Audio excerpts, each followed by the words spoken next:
Games420 here, back at it again with yet another figure review, and this time we're going to be taking a look at the San Diego Comic-Con 2011 exclusive Super Saiyan Son Goku Special Color Edition. I know I've reviewed this figure 2 times in the past, and I am sorry that I am reviewing him a 3rd time. I just thought the other 2 takes on him were utter garbage in every single way imaginable, and I figured I may as well just re-review the figure for the 3rd time. And hopefully the old saying will apply here, and that 3rd time's a charm, right?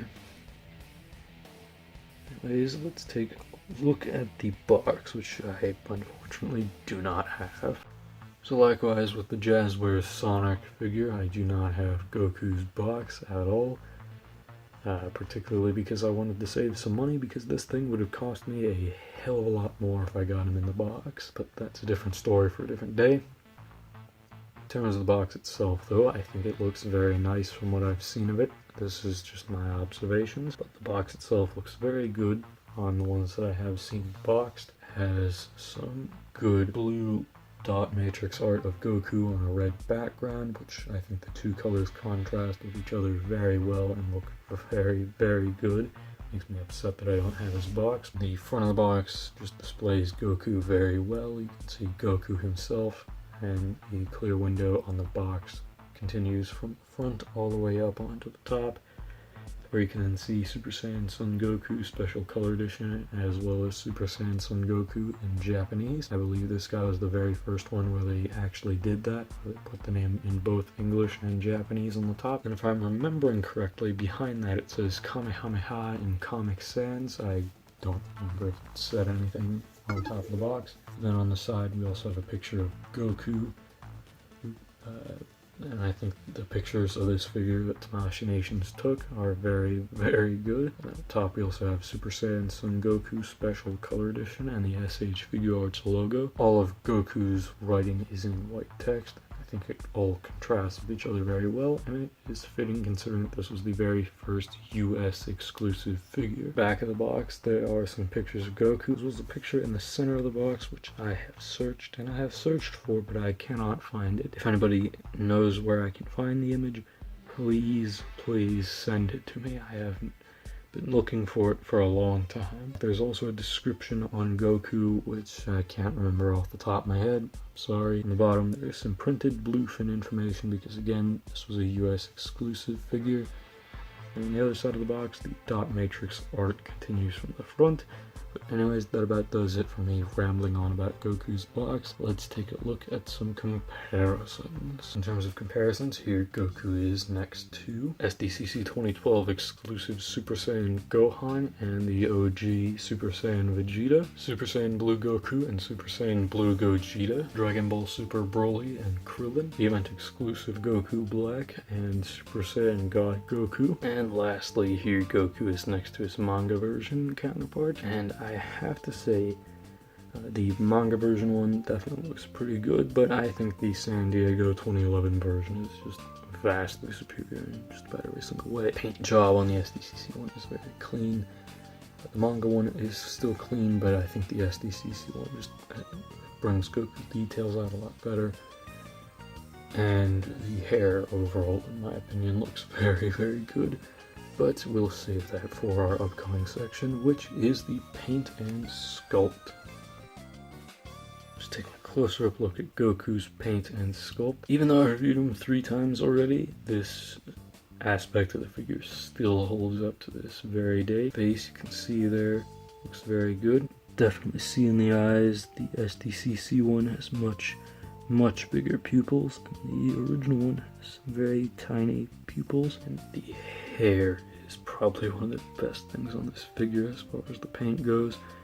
It really reels you in when you look at it. It looks very good. I know it looks more like a cream yellow or even white on camera, but off camera it is mostly a yellow color, with yellow fading into orange lowlights and white highlights at the tips. Just give you a nice 360 look of everything. Hair has chipped off at the tips since the last time we looked at him, but isn't that bad. I can probably fix that. Still looks good for the most part, and overall the figure just looks very good. Collarbone is painted and sculpted very well. The shading is spectacular on the skin tone. You can see it really brings out the details, the muscle definition. The neck is also brought out a lot more by this added shading. Then the inner shirt looks very good. It's a very dark blue color. I think it looks very nice. And the belt is a lighter purple. It's definitely a strange color, but I can tell you why they did it. It's because it is accurate to the show. I don't ever wanna be the one to make you forget. I don't ever wanna be the one to make you resent. I don't ever wanna be the one to make you regress it. I don't ever wanna be, never wanna be, never wanna be.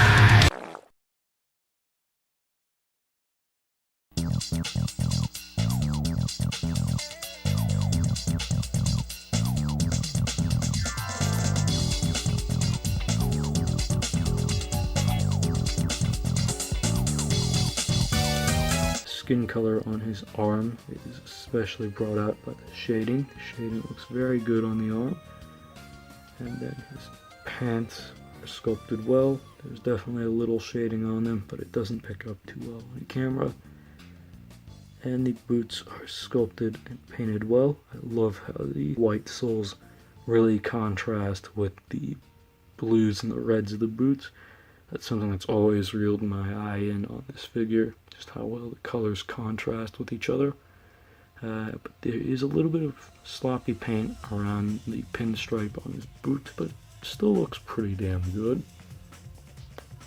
Anyways, let's take a look at Goku's accessories. Well then, likewise with Vegeta, just by looking at this shot, it's pretty easy to infer that Goku does not come with much, and unfortunately he doesn't. This is really all you're going to be getting with this Goku, about 7 hands and 2 faces. It's very light, but I can understand this was a remake of the very first, second figure in the line, and for the second figure in the line, he definitely came with a decent array of accessories. I mean, it gets the job done, but I think there could have been a little bit more to it. So let's go ahead and take a look at the accessories here. For being the only other face we get on this guy, Tamashinations definitely did a good job on the screaming face. I think the eyebrows are a little bit too orange. It's hardly like I'm gonna go ahead and repaint that because this thing is very expensive. I don't think I would do that, and I don't think any sane human being would do that. So get an instantaneous movement, instant transmission, teleportation, whatever the fuck this is hand. It's sculpted very well. It's painted very well. It's not too matte, but there is a seam line on the side, and it isn't too noticeable. It definitely throws the look off a little bit when you look at it really close, but it doesn't look too bad from far away. And for the most part, this hand doesn't look too bad. Once again, with the open palm key blast hands, the paint is all there. It looks very good. The sculpt work is very clean. Everything just genuinely falls into place with this guy. Once again, with the Kamehameha hands, they are painted and sculpted very well. I think they are a little overdone in terms of how clenched they are, but they aren't too bad. I kind of wanted to show this off because I thought it was a pretty cool feature about this guy, but it is very easy to switch the hands out with this guy. You just pull it off very simply like that, and you just find the hand you want and put a little bit of force onto it, not too much, and there you go. It's on the figure. It's on there nice and good, and it looks very good. It's attached to the figure. Anyways, let's move on to Goku's articulation, which has unfortunately deteriorated. Alright, this is going to be the saddest part of this review. Goku's articulation. The head is still the same as it was before. It is a little loose, but it still functions decently enough. It still looks up all the way. Still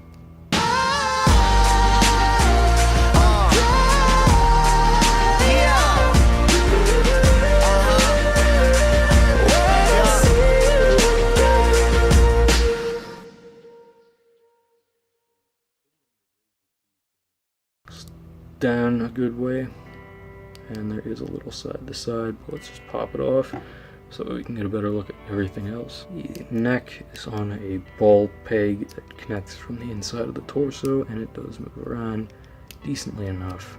There's a little bit of a swivel to it, but not much. The arm goes about that far up because I don't want to force it, but it does go all the way around. It goes out that far, and there is a swivel at the bicep, double joint at the elbow, and a wrist pivot and swivel. A little side to side on the joint, but there's not too much because I don't want to force it. Because again, very expensive piece. Torso pops up, but it has gotten very loose on mine. It still does crunch forward all the way, goes back pretty far, and it still does get a good range. Goes side to side. It's still very tight, so I don't want to force it to go any farther than that. This is probably the most upsetting part about the figure to me. The legs. Oh boy, the legs. Yeah, you're seeing that right. You're seeing that right. Oh yeah, you're seeing that right. That was not the way it was when I last reviewed him. He is very slowly deteriorating, and it is just so sad to see. But at least the legs still have a decent range. It still goes all the way up. Then the knee can go inward like that, and the foot goes about that far down, about that far up. Not too great side to side. And the toe goes up about that high, and for some reason can go down despite being anatomically incorrect. Let's move on to my final thoughts, hopefully my final thoughts, on the San Diego Comic-Con 2011 Goku. Before I really get into my final thoughts, I'm gonna paraphrase something that PatMac said in the video that was my main inspiration for getting this figure. Is the story of how I got my Soap Shoot Sonic plush. It's a very good video. I recommend you all watch it. But I'm going to pull a paraphrase from the end of the video. If you told me 5 years ago that it would take me this long to get 2011 Goku, I probably would have quit then and there. But I managed to pull through with it, and in the end I got a very good figure, and I think it is possibly the best Goku figure to date. And it really goes to show that if you have the passion and the drive to do something, then you can do it. That said, there are some things that you probably can't do with passion and determination alone. Jumping off the Grand Canyon without a parachute is probably one of them. Point is, this figure means a lot to me. It's a very well done piece. It's a great figure, and I cannot be any more thankful to be in the position that I am right now, because before I got him, I never in a million years would I have ever guessed that I would have owned this figure. Not even in a fucking eternity would I ever have guessed that I would have owned this figure, but I do. And let me tell you, after all the effort that I put in, after all the money that I saved up, after all the years of going after one, I finally have him. And let me tell you, it was a wild ride. I had many highs and many lows, but it was, in the end, worth it. Now then, enough of all this sentimental, sappy stuff. We'll save that for another day. Final thoughts on Goku. Is he worth the money that he's going for? Even after that sentimental little moment that I had there over this figure, I would say that if you can find one for a good price, I would recommend that you get him. He's a very well done figure. I love the figure to death. He's far superior to the other two Super Saiyan Gokus, and I just genuinely love this figure. If you can get one for a good price, strongly recommend it. It's a very good figure and you won't regret it. But in saying that, how do you get one of them? Easy. I lost an eBay auction for mine, and then I sniped him at a 280 after the original winner didn't pay for him. So I managed to get him for a good price, and I think he's an awesome figure. If you can get him for a good price, and even if he's not mint, I would still recommend him. He's still a very fun figure, a very cool figure. Don't miss your opportunity. Anyways, this has been Dip Games 420. I will see you guys next time.